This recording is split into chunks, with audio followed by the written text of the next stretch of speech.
So many people try to talk me out of going into teaching and staying in teaching. And it's always funny to me. It kind of lays bare this underlying assumption that like being a teacher isn't like something you should aspire to do.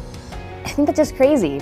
This is the only job that I think you have to bring your entire self to every single day. Your emotional, physical, psychological self. You just have to be fully present every single day.